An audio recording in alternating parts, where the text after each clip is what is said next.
आपको गिरफ्तार कर लिया जाएगा। मैं पुलिस प्रशासन को बताता हूं, ये हाथ चूड़ियां पहनने वाले नहीं, हथकड़ियां पहनने वाले ही हैं।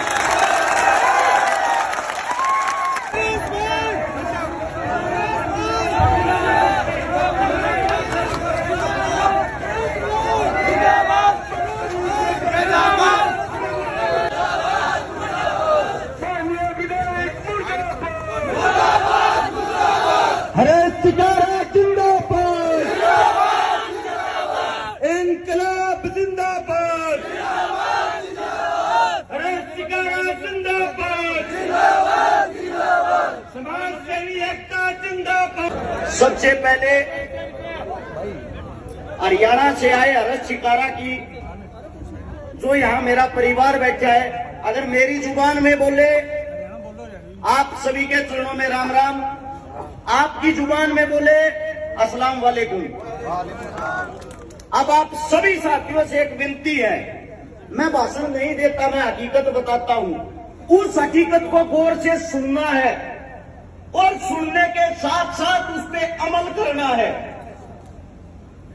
राजस्थान पुलिस की आज चेतावनी थी, अगर आप राजस्थान में आए आपको गिरफ्तार कर लिया जाएगा। मैं पुलिस प्रशासन को बताता हूं, ये हाथ चूड़ियां पहनने वाले नहीं, हथकड़ियां पहनने वाले ही हैं। दूसरी बात, जो हमारी पुलिस प्रशासन है वो हमारे इन्हीं बुजुर्गों के बेटे, इन्हीं बुजुर्गों के बच्चे हैं। कम से कम अपने परिवार, अपने काका ताऊ की इज्जत और मान सम्मान करना चाहिए, क्योंकि जो सरकार है, सरकारें आएंगी जाएंगी, आपके पिता काका ताऊ यही रहेंगे। ये समाज इनसे है, सरकार से नहीं। राजस्थान की जब राजनीति देखता हूं मुझे हंसी आती है। ऐसा लगता है जैसे जीता साड़ी का खेल चल रहा। पहले साड़ी ने आपको 5 साल लूटा और कहा जीजा जी कुर्सी पे आइए, अब आप लूटिए। मैं आप सभी साथियों को बता देता हूं, लड़ाई लड़ने से पहले यह पता होना चाहिए लड़ाई जीती कैसे जाती है। क्योंकि आप बार बार कहते हो बात करने के लिए बुला रहे हैं, बाप जी बात करने के लिए बुला रहे हैं। हम जो पट्टे की बात कर रहे हैं, अगर हमें लड़ाई लड़नी आ गई, बाप जी के गले में पट्टा घाल के इस चौक पे हम लेके आएंगे। वो नहीं है बाप जी, किसने बनाया, किसके दम पे बना है? आप लोगों के दम पे। लेकिन मुझे बड़ा दुख है, इस परिवार को अपनी ताकत का अंदाजा नहीं। आप सभी को बता देता हूं, कम से कम अपने बुजुर्गों को याद कर लो, आप लोगों को अपनी ताकत का अंदाजा हो जाएगा। जब शहीद आजम भगत सिंह, चंद्रशेखर, पंडित राम प्रसाद बिस्मिल, अशफाक उल्लाह, जिनका भी जिक्र था, छोटी छोटी बातें बताता हूं। जिस वक्त जनेऊ धारण करे हुए थे चंद्रशेखर, भगवान के नाम लेते थे, भगत सिंह पिस्टल निकाल के खड़ा हो जाता था। कभी पीछे से कोई गोरा लोग मेरे भाई पे पीछे से हमला ना करते। जिस वक्त अशफाक उल्लाह 5 वक्त की नमाज अदा करते थे, पंडित राम प्रसाद बिस्मिल बंदूक तान के खड़ा हो जाता था, मेरे भाई पे हमला ना हो गया। जब दोनों जेल में एक साथ का कोरी कांड में बंद थे, आप सभी को बता देता हूं, पुलिस प्रशासन गिरफ्तार करने के बाद हलवा नहीं झूठ देती है। और उस राम प्रसाद बिस्मिल का 2 वक्त का भगवान का नाम लेने का जब टाइम होता था, उस टाइम उसको जानबूझ के परेशान करती थी पुलिस प्रशासन, गोरे लोगों की, अंग्रेज। उस वक्त अशफाक उल्लाह के खड़ा होकर ये कहता था, मेरे भाई का भगवान को याद करने का टाइम है, इसके नाम का अगर आप लोगों को टॉर्चर करना है, मुझे पीटना तो मुझे प्रताड़ित करो, मेरे भाई को नहीं। जब अशफाक उल्लाह उस थाने में, उस जेलों में 5 वक्त की नमाज अदा करता था, उसके नाम का राम प्रसाद बिस्मिल कपड़े निकाल के पीटता था। यह होता था हिंदू मुसलमान का भाईचारा। तुम्हारे बीच में आ गए अंग्रेजों का जूठा खाने वाले लोग। 2 भाई एक ने कांग्रेस को पैदा कर दिया, एक ने बीजेपी को, और दोनों ने कसम खा ली, अंग्रेजों का झूठा खाया हुआ था। गुरुजी, गोरे अंग्रेजों आप चले जाओ, आपके सारे गुण हमने ले लिए, हिंदू मुसलमानों की लड़वा के बैंड बजवाने का काम हम करते रहेंगे। एक वक्त आप लोगों को बताता हूं, आप लोगों के दिल कांप जाएंगे, गारंटी देता हूं। लुधियाना के अंदर जब 1857 की क्रांति हुई, आप सभी साथी गौर से सुनना, आवाज नहीं आनी चाहिए। वहां का एक बहुत बड़ा सूफी संत था जिसका नाम था अब्दुल कादिर लुधियानवी। जो शाह अब्दुल कादिर लुधियानवी था, सबसे पहली लड़ाई उसने छेड़ी, मैं अपने जीते जी कोई मंदिर, कोई मस्जिद, कोई हिंदू, कोई मुसलमान टूटने और मरने नहीं दूंगा। वो जब लड़ाई शुरू हुई, आप सभी साथियों को बता देता हूं, उस वक्त संत साहब की उम्र 66 साल थी। 66 साल में आप लोग बुजुर्ग हो जाते हो। 66 साल की उम्र में बुलावा आता है कि दिल्ली पे कब्जा होने वाला है, आप दिल्ली पे आओ। वहां से चलते हैं, खान साहब लुधियाना से दिल्ली आते हैं, अंग्रेजों के साथ लड़ते हैं। उनकी आंखों के सामने उनकी पत्नी तलवार लेके बुजुर्ग अवस्था में 65 साल की उम्र में अंग्रेजों से लोहा ले ली, और वो हमारी माता जी लड़ते लड़ते दिल्ली के दरबारों के पास शहीद हो जाती है। उस शहीद होने के बाद उसके टुकड़े टुकड़े उसके पति के आगे किए जाते हैं, ताकि इसका पति होश खोकर अंग्रेजों को गिरफ्तारी दे दे। और हमारा वो 66 साल का योद्धा सूफी संत दोनों हाथों से तलवारें चलाते हुए अंग्रेजों को गाजर मूली की तरह काटता है।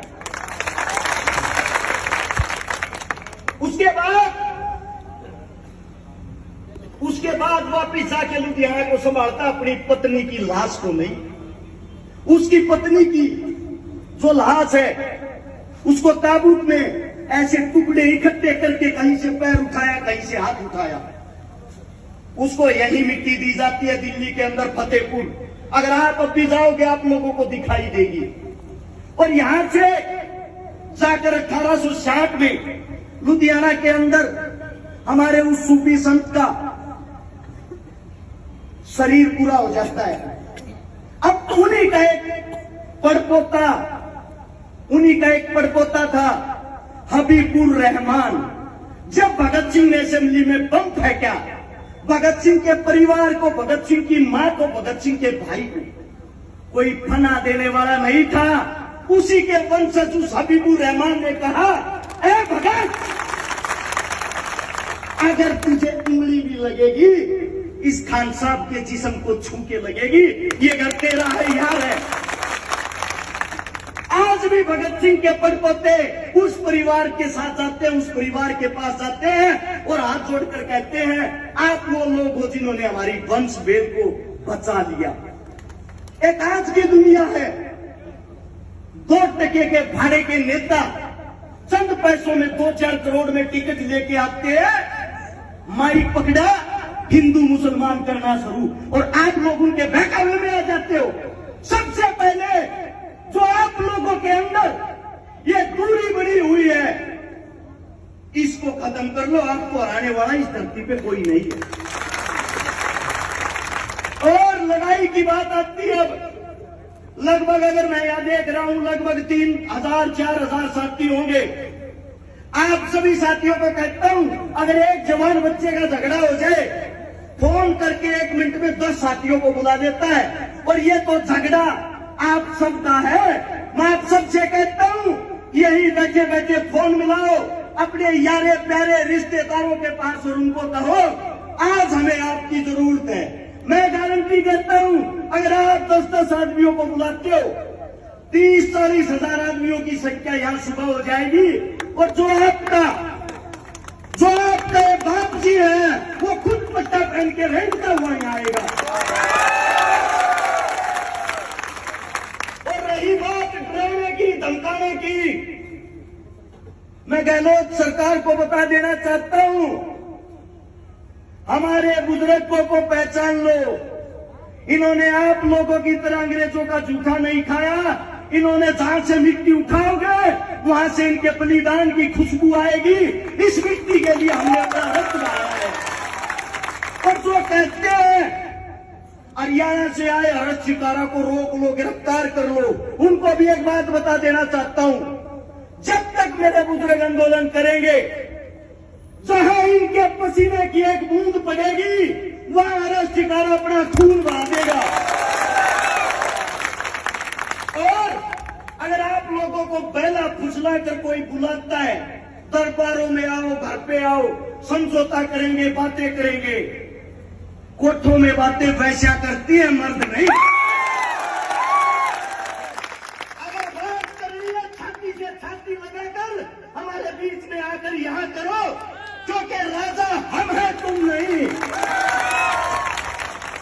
और जो बार बार धमकी देते हैं हमें, ये हिंदू मुसलमान, हिंदुओं को निकाल दो, मुसलमानों को निकाल दो, इनको काट दो, उनको काट दो, मैं दोनों पार्टियों के जो लावारिस औलादे उनको बता देना चाहता हूं, हिंदुस्तान हमारा है, तुम्हारे बाप का नहीं। अब आप लोग देख लो, अगर आप लोग सच्चे मुसलमान हो, अगर आप लोग सच्चे हिंदू हो, अगर आपकी रगों में सच में हिंदुस्तानी होने का खून दौड़ रहा है, यहां ये संख्या, ये सर सुबह के वक्त हमें 10 गुना ताकत में दिखने चाहिए। चाहे आप घर जाओ, गाड़ी, ट्रेली, बाइक जिसके पास जो है वो करो, या यहां बैठ के सबके पास फोन करो। अगर 10-10 आदमी जोड़ने में आप कामयाब हो गए, समझो अगले 12 घंटे के अंदर नतीजा आपकी तरफ होगा। अब आप लोगों को फैसला करना है, आपको आंदोलन कितनी देर में खत्म करना है। अगर आपकी ये जीत हो गई, मैं वादा करता हूं भविष्य में आपको हराने की कोई कोशिश नहीं करेगा। आंदोलन जीतने से पहले आंदोलन लड़ना सीखो। रही बात गिरफ्तारी की, अगर पुलिस प्रशासन किसी एक को उठाती है, उसी वक्त थाने में जाके 1000 बैठ जाओ और कहो हमें भी बंद करो। हम भी देखना चाहते हैं, हम भी देखना चाहते हैं गिरफ्तारी देने वाले कम है या जेलें छोटी पड़ जाएंगी। आप सभी को बता दे रहा हूं, राजस्थान के अंदर इतनी जेल नहीं कि आप सबको बंद कर सके, और जब आपसे भी 10 गुना ज्यादा होंगे, ये कहां बंद करेंगे। इन बेचारों को तो अपनी ड्यूटी पूरी करनी है। मैं हाथ जोड़ के पुलिस प्रशासन से विनती करता हूं, हम आप लोगों का मान सम्मान इज्जत करते हैं, कृपया सरकार के बहकावे में आके झूठी दोष हमें ना दे, क्योंकि सरकार पट्टा लिखवा के नहीं आई। हर 5 साल बाद कोई राजा और होता है। इसलिए इस देश का अगर कोई असली राजा है, वो है हिंदुस्तान का जवान और किसान, और आप उसी किसान के पुत्र जवान हो। हम आपका सम्मान करते हैं, आप लोगों को हमारा सम्मान करना चाहिए। और इस लड़ाई में हमें पता है हमारा साथ नहीं दे सकते, लेकिन कम से कम डराने की कोशिश तो ना करो। अब आप सभी साथियों से मैं इतना कह के अपने अंतिम शब्द जो कहना चाहता हूं, अपनी जुबान को लगाम दूंगा। इस भाषण को भाषण ना समझे, इस बात पे अमल करें। अपने काका ताऊ बड़े बुजुर्ग सबको बुलाएं, जितना हो सके उतनी भारी तादाद में, एक कोई भी वक्त रख के, एक समय निर्धारित करके 1 घंटे तक अपनी ताकत दिखाए। वादा करता हूं 61 मिनट में आप लोग जीत जाओगे। और जब भी आप बुलाओगे, जब तक ये शरीर जिंदा है, ये सांसें जिंदा है, झूठी बात में झूठी जुबान कभी नहीं करता। जिस वक्त बुलाओगे, आपका बच्चा, आपका बेटा शीश झुकाते हुए आपके बीच में मिलूंगा। आप सभी साथियों ने इतने गौर, इतने प्यार से मेरी बातें सुनी, आप सभी के चरणों में नमस्कार। और एक जोरदार नारा उस पट्टे वाले बाप जी के घर तक पहुंचना चाहिए। हम सब एक हैं का नारा मैं बोलूंगा, हम सब, आप बोलोगे एक हैं। तैयार हो? हम सब, हम सब, इंकलाब जिंदाबाद, इंकलाब जिंदाबाद। धन्यवाद आप सभी का। आपके चरणों में नमस्कार। शुक्रिया साथी, हमारी इस लड़ाई को आपने मजबूती दी, आपने हमें हौसला दिया।